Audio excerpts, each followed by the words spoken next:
Some of you have heard, I shared the story a little while ago, how just a few months ago, I was working in my front yard fixing some things, and some Jehovah's Witnesses come by, and they say, hey, can we talk to you? And I'm fixing this, and I go, of course. How can I? Yeah, I got some things to say to you too.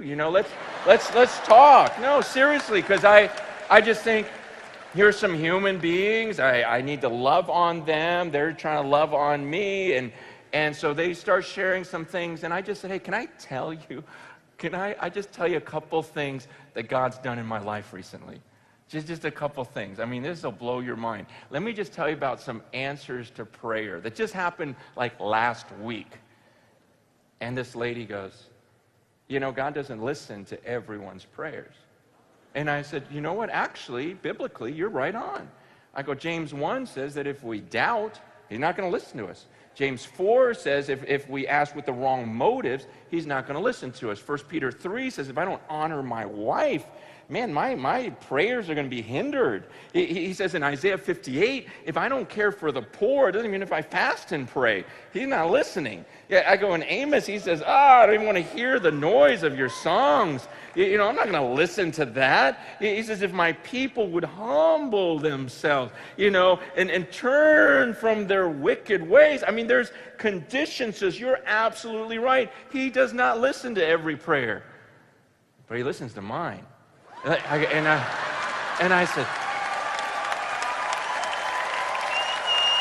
and I tell this one story of this thing that happened, and she's like, wow. I go, explain that. Why does he listen to me? And she goes, let's get out of here. And so her and her friends start walking away. I go, actually, if you don't mind, I'd like to walk with you because I have some more stories. And because I didn't want them to just walk away. I just want people to know this Jesus, because there's nothing like answered prayer. There's nothing like, no way, I just spoke to God and he listened to me. I mean, that's my favorite thing on earth. When I ask for something, I go, shut up. God just listened to me and look what he did. You can't explain this away. And so I'm telling them these stories as I'm walking with them. Man, I went like a block and a half just telling them. And one of them looks at me, she goes, what are you? Because you're one of them Pentecostals. And I go, don't worry about it. I go, here's all you need to know about me. I'm a human being just like you. And I get alone with that book.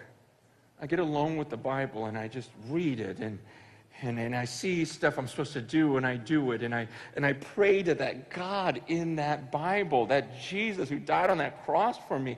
And I just read that and I pray to him and he listens to me and he's changed me and everything he's done in my life, it just blows my mind. And she goes, that's your problem. That was literally what she goes, that's your problem. She goes, you read that book by yourself. She goes, you can't understand that book unless one of our leaders explains it to you. And I said, see, that's your problem. No. I said, you're putting all of your trust in someone else. I go, do you understand this is about your eternity? This is about heaven and hell. And you are putting all your trust in what someone else tells you. And you understand, man, I think some of us in the room do this. Some of the things we believe and do and hold so dear is not because we found it in this book. It's just because someone told us, and I'm not saying that we don't listen to people who know more than we do. Man, I think there's a time to listen, but at the same time, I see a lot of believers just grabbing on and listening to someone because they're a popular speaker, or listening to someone because he's a good singer, someone appears really intelligent, quotes some Greek words that you don't know any better. You're like, okay, I guess. And you just start listening and you just follow these supposed scholars. And just like I told those ladies, I go, look, you would never come up with some of these conclusions if you just read this book over and over again. Right now, you guys believe that Michael and Jesus are the same person.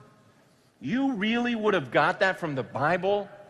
You only believe that because someone told you. If you put this verse over here, isn't that kind of the same? Yeah, I go, man, just read it for yourself.